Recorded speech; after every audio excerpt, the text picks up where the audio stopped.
Hey everybody, this is Keith Silats. I'm a TA and I'll do a quick screencast how to debug the Java code. So there are two ways. One way is you can download the data to your own machine and then run Eclipse, or you can run Eclipse remotely and you get a nice visual debugger. So I'll show you first how to download the data. You want to download something called the CyberDuck, which you get here.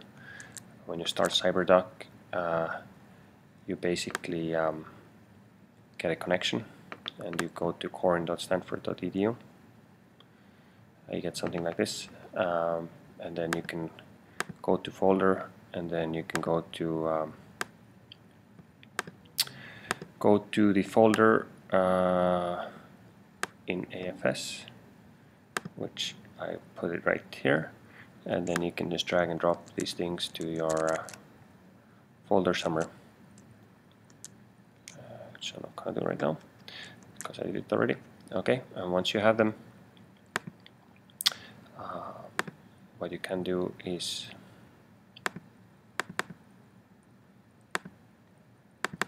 make sure it's all here. Make sure it's all here. Okay, the next thing you need is Eclipse.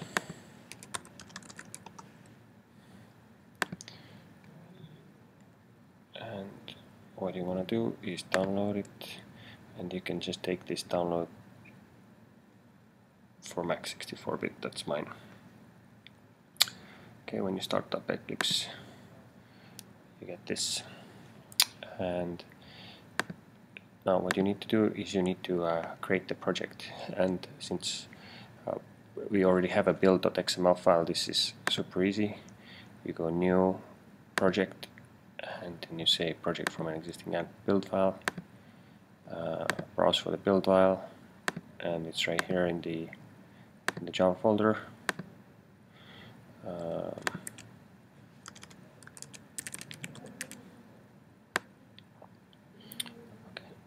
It's going to finish, and I just did that already. So once you open this up, you want to make sure that everything is good. If you open this world alignment thing,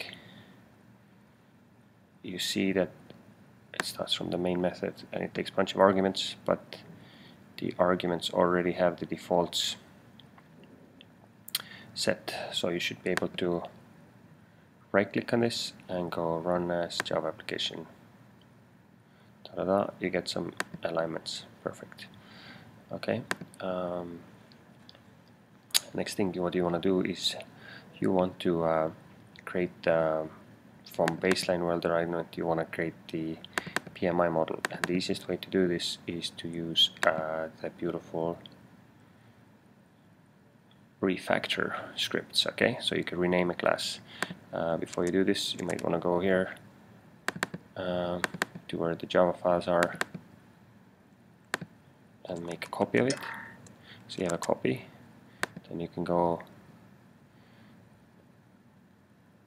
refactor, rename, and then you can update the references, name, blah blah, all of this stuff you can do, and then give it another name. So I already have a PMI model, so let me call it my model 2, and you know, it will do it, and it will update even reference in the main and all of this stuff. And then once you're finished, you can refresh here and you get your copy here. You see it has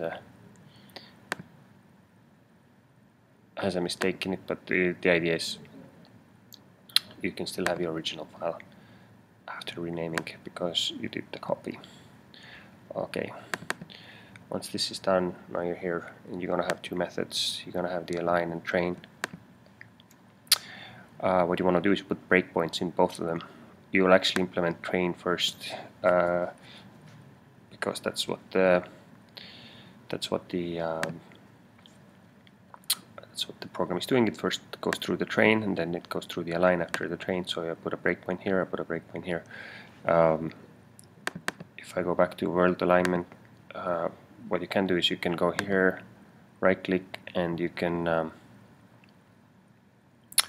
debug as, and you can do debug configuration if you want to put the command line parameters in, or the default command line parameters work pretty well, except verbose is not set by default, so here I just set the verbose to true. Okay, I save, and then I right click and I say debug as Java application. Voila, I get here into the breakpoint. Okay, and you see here there's two perspectives for people who don't know what Eclipse is. You get a perspective, debug and Java perspective. So after you're done debugging and you terminate, you can switch back to Java perspective to get the regular ID back. Okay, and then here if you press F6, you basically get into this thing, and you see here, hey, I got a source which is an X and a target which is an A, and it's gonna put those guys in the map. So so if you ask me programming questions, it's easiest for me to debug your code if you're already in this section here, so then I can figure out what's going on. If you just come with a file in Notepad, it's very hard for me to see what's wrong. All right, that's it. Thanks.